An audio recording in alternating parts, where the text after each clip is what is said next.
క్రిస్తా academy. So ఈరోజు మన topic వచ్చేసి కాన్స్టిట్యూషనల్ అమెండ్మెంట్స్, సవరణలు.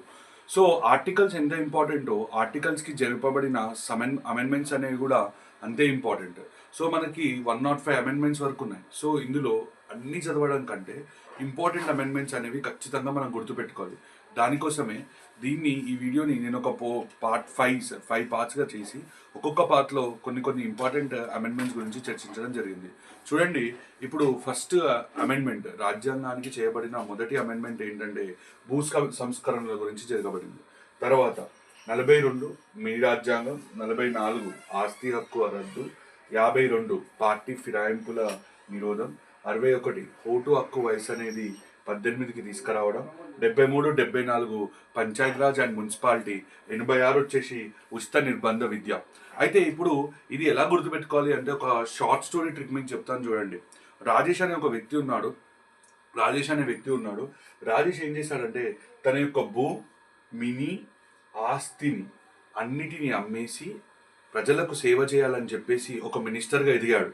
తర్వాత మినిస్టర్గా ఎదిగిన తర్వాత పార్టీ ఫిరాయింపులు చూసి దాన్ని నిరోధించాడు. అలాగే ఓటు హక్కు వయసు కూడా 18 సంవత్సరాలకు తీసుకొచ్చాడు. తర్వాత పంచాయతీరాజ్ అండ్ మున్సిపాలిటీలో ఉచిత నిర్బంధ విద్యను ప్రారంభించాడు. ఇప్పుడు చూడండి ఎంత క్లియర్గా ఉందో. రాజేష్ అనే ఒక వ్యక్తి ఉన్నాడు. తనకున్న భూమిని, ఆస్తిని అన్నిటినీ అమ్ముకున్నాడు. అంటే భూ సంస్కరణలో 1వ సవరణ ఆస్తి హక్కు రద్దు చేయడం. ఎన్నో సవరణ అండి? 40 మినీ అంటే మినీ రాజ్యాంగం 42వ సవరణ. తర్వాత ఆస్తి హక్కు రద్దు చేయడం 44వ సవరణ. నెక్స్ట్ పార్టీ ఫిరాయింపుల నిరోధం 52వ సవరణ.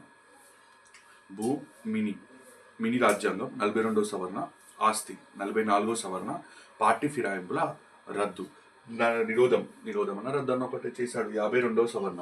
ఓటు హక్కు వయసుని 18 ఏళ్లకు తగ్గించాడు 61వ సవరణ. దాని తర్వాత ఏం చేశాడు?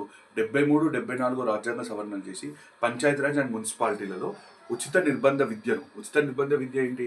86వ రాజ్యాంగ సవరణ. ఇలా మనం ఒక షార్ట్ స్టోరీ లాగా చదువుకుంటే ఎప్పటికీ మర్చిపోలేదు. ఇది పార్ట్ 1 మాత్రమే, మిగతా పార్ట్స్ అనేవి కూడా ఉన్నాయి. Thank you.